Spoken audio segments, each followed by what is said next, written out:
Fala pessoal, de boa, continuando a nossa gameplay do Skyrim Special Edition e também com as missões da Guilda dos Ladrões. Dessa vez a gente vai aqui para a próxima missão. Precisamos ficar ali no meio e escutar um pouco da conversa aqui dos dois. Brynjolf, the time has come to decide Mercer's fate. Until a new guildmaster is chosen, the decision falls to you. Aye, lass. And I've come to a decision. Mercer Frey tried to kill both of you. He betrayed the guild, murdered Gallus, and made us question our future. He needs to die. We have to be very careful, Brynjolf. Mercer is a nightingale, an agent of Nocturnal. And it's all true. Everything I heard in the stories. The Nightingales, their allegiance to Nocturnal, and the Twilight Sepulchre. That's why we need to prepare ourselves and meet Mercer on equal footing. Just outside of Riften, beyond the southeast gate, is a small path cut up the mountainside. At the end of that path is a clearing and an old standing stone. I'd ask you both to meet me there. The last you set up fell through. Nessa parte aqui a gente tem uma localização para encontrar esses dois, tá? Como vocês vão ver aqui também é um local que não foi explorado por mim ainda, porque faz parte dessa missão aqui. I'm glad you're here. This is the headquarters of the Nightingales, cut into the mountainside by the first of our kind. We've come to seek the edge we need to defeat Mercer Frey. If you'll follow me, I'll try to explain on the way.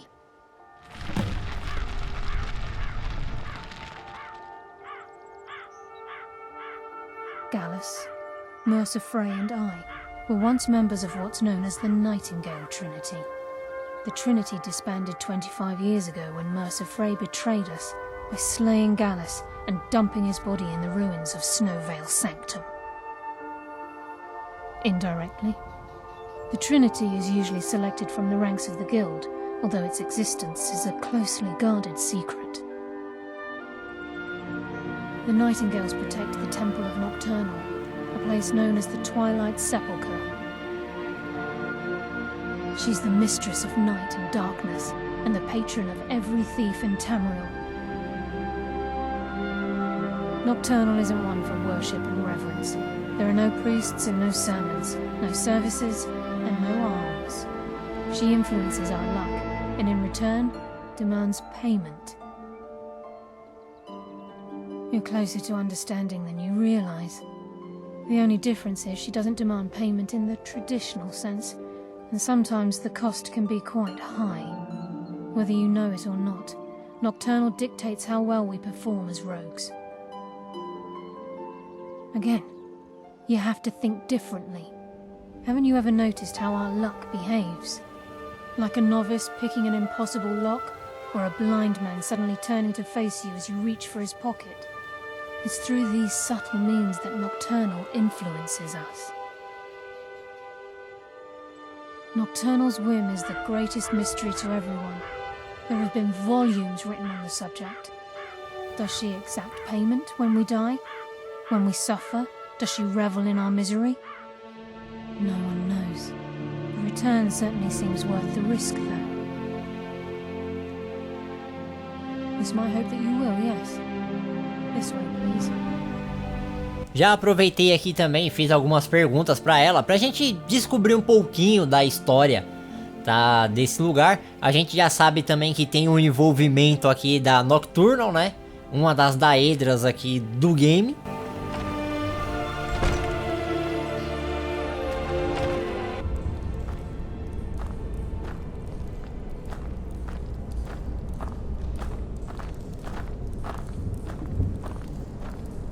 So this is Nightingale Hall. I heard about this place when I joined the guild, but I never believed it existed. The assumption that the Nightingales were just a myth was seeded within the guild on purpose. It helped divert attention from our true nature. What's wrong, Brynjolf? I can almost hear your brow furrowing. I'm trying to understand why I'm here, lass. I'm no priest, and I'm certainly not religious. Why pick me? This isn't about religion, Brynjolf. It's business. Nós só precisamos ir acompanhando ela aqui. Vai ter alguns diálogos e vai ter um pouco da história também desse lugar aqui. Ela vai explicar um pouco pra nós. This is Nightingale Hall. You're the first of the uninitiated to set foot inside in over a century. Now, if you'll both proceed to the armory to don your Nightingale armor, we can begin the oath. Time's wasting, and Mercer's still out there. Let's get this show on the road. You appear hesitant to don your Nightingale. Nessa parte aqui, basicamente a gente precisa vir neste lugar, certo? Aonde a gente vai encostar aqui, ó, na pedra e vamos receber a armadura dos Nightingale. Qual que é o detalhe aqui? É também uma das armaduras raras do game, como vocês podem ver ali em cima, ó. É uma armadura única, tá? E a gente obtém ela nesse momento aqui do jogo. Então, cara, é uma armadura muito forte. Bem bonita também, ó. Sombria. Precisamos continuar seguindo ela.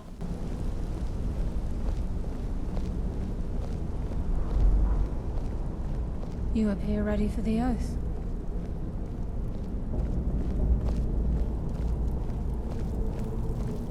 Time's wasting, and Mercer's still out there. Let's get this show on the road. Okay, lass. We've got these get-ups on. Now what? Beyond this gate is the first step in becoming a Nightingale. Whoa there, lass. I appreciate the armor, but becoming a Nightingale? That was never discussed. To hold any hope of defeating Mercer, we must have Nocturnal at our backs. If she's to accept you as one of her own, an arrangement must be struck. What sort of arrangement? I need to know the terms. The terms are quite simple, Brynjolf. Nocturnal will allow you to become a Nightingale and use your abilities for whatever you wish. And in return, both in life and in death, you must serve as a guardian of the Twilight Sepulchre. Aye, there's always a catch. But at this point, I suppose there isn't much to lose. If it means the end of Mercer Frey, you can count me in. What about you? Are you ready to transact the oath with Nocturnal? Good. After I open the gate, please stand on the circle. Agora a gente vai fazer um juramento com a Nocturnal, nós três aqui no caso. Ela já é, mas vai fazer uma negociação aí com a Daedra.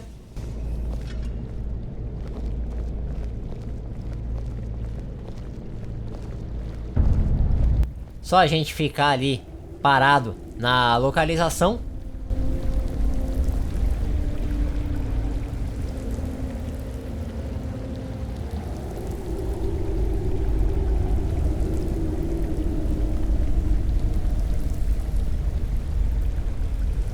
I call upon you, Lady Nocturnal, Queen of Murk and Empress of Shadow. Hear my voice. Ah, Carlia. I was wondering when I'd hear from you again. Lose something, did we? My lady, I've come before you to throw myself upon your mercy and to accept responsibility for my failure. You're already mine, Carlia. Your terms were struck long ago. What could you possibly offer me now? I have two others that wish to transact the oath, to serve you both in life and in death. You surprise me, Carlia. This offer is definitely weighted in my favor. My appetite for Mercer's demise exceeds my craving for wealth, Your Grace. Revenge. How interesting. Very well.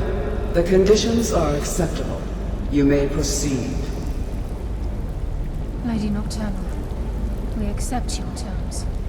We dedicate ourselves to you as both your avengers and your sentinels. We will honor our agreement in this life and the next until your conditions have been met. Very well. I name your initiates Nightingale, and I restore your status to the same, Carlisle. And in the future, I'd suggest you refrain from disappointing me again.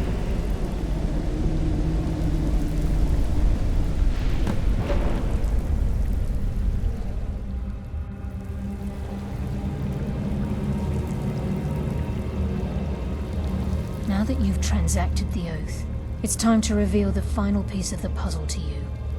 Mercer's true crime. Mercer was able to unlock the Guild's vault without 2 keys because of what he stole from the Twilight Sepulchre, the skeleton key. By doing this, he's compromised our ties to Nocturnal and, in essence, caused our luck to run dry. Well, yes, but the key isn't only restricted to physical barriers. All of us possess untapped abilities, the potential to wield great power securely sealed within our minds. Once you realize the key can access these traits, the potential becomes limitless.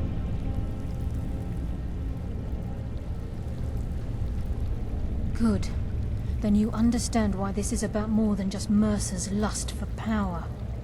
If the key isn't returned to its lock in the Twilight Sepulchre, things will never be the same for the Guild. As time passed, our luck would diminish to the point of non-existence, and whether you know it or not, our uncanny luck defines our trade. Very true. In our line of work, it's quite rare we set out to return a stolen item to its rightful owner. Before we depart, Brynjolf has some business to discuss. I suggest you listen to him. Listen, lass. There's one last piece of business we need to settle before we go after Mercer. The leadership of the Guild. Carlia and I had a long discussion before you arrived here. Thanks to your efforts, Mercer's treachery has been exposed. After we deal with him, all that remains is restoring the Guild to its full strength. As a result, we both feel that you have the potential of replacing Mercer as leader of the Thieves Guild. I've been at this game a long time, my friend. A long time. I've stolen trinkets from nobles and framed priests for murder. I'm good at what I do, maybe even one of the best, but it's all I know. I've never been one to lead. Never desired it, never cared for it. Don't want it.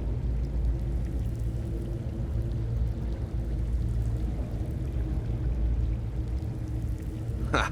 Spoken like the leader of the Thieves Guild. Just don't lose yourself in the role. We have a bit of an errand to run before your coronation. Then it's decided. When this is all over and Delvin's contacts assure me that we've regained our footing in Skyrim, we'll handle the details. Until then, we have quite the task ahead. I've been poring over the plans you brought us, and I'm convinced the eyes of the Falmer are in the Dwarven ruins at Erkenthan. Carlia and I will meet you there. Prepare yourself, lass. This will be a fight to remember.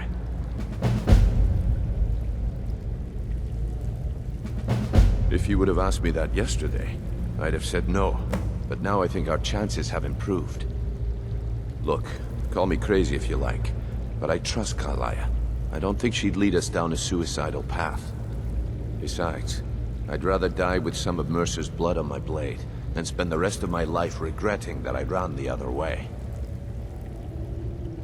Aye, and some of what Carlia said is starting to make sense. Mercer may have damaged our reputation and raided our coffers, but this goes well beyond even his twisted form of larceny. Old Delvin kept calling it a curse, and we all laughed at him. Looks like the joke's on us. E bom, pessoal, no momento é isso aí, a gente já acaba de finalizar esta missão aqui em específico no momento, tá? Temos esta localização para ir aqui também, ó. Como vocês podem ver, vai ser uma ruína que eu não explorei porque faz parte da missão da Guilda dos Ladrões. Se gostou, deixa o like, se inscreva no canal. Valeu, falou e até a próxima.